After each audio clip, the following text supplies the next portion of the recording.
Hey and welcome to Not Only Hollywood. Today I'm going to review The Silent Forest from 2020. This is a Taiwanese drama movie.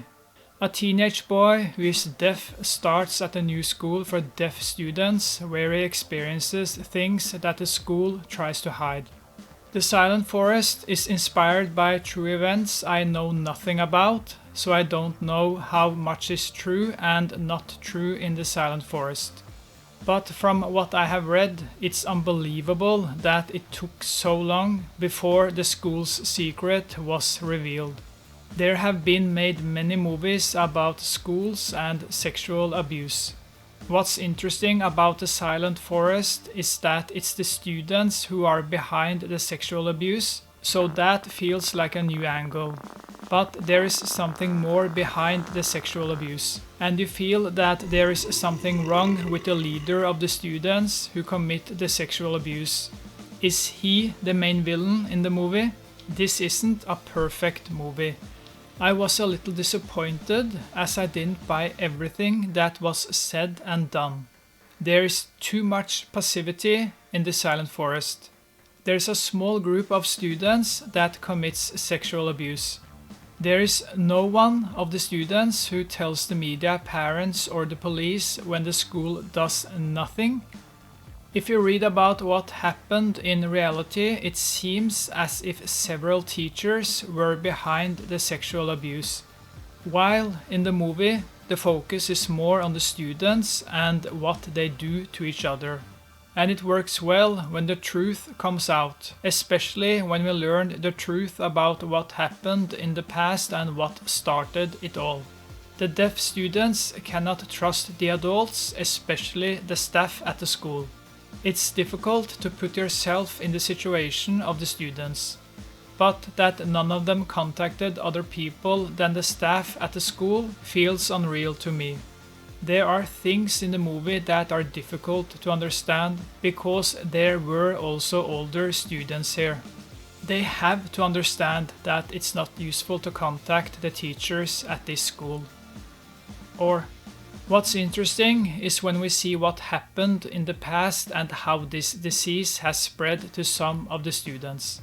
This is where the heart and message of the movie lie. Unfortunately, I had to laugh when we see how some of the students are portrayed early in the movie. They behave like some wild cavemen. When they rape girls, they tell us they play games with them.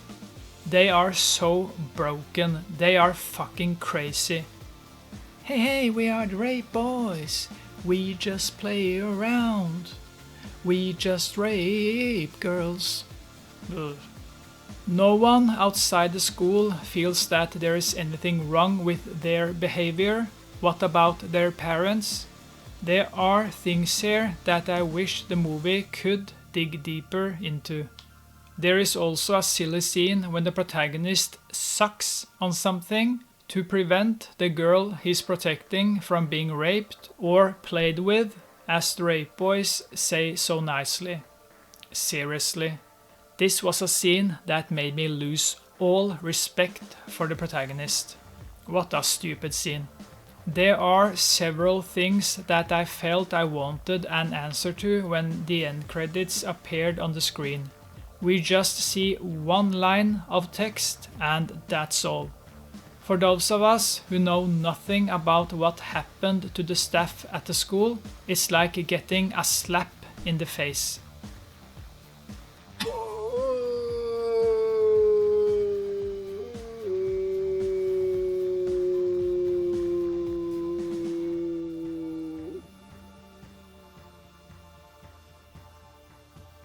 They should lock up the principal and several others behind bars for the rest of their lives. Now I was kind. They don't deserve to live. You throw the garbage away. You turn off the lights for them. It's the best for them and humanity. Fuck them. They are as guilty as the persons who were behind the sexual abuse. From 1 to 10, I give The Silent Forest a 6 out of 10. Thank you for watching, and I'll see you next time. Sleep well and dream about me.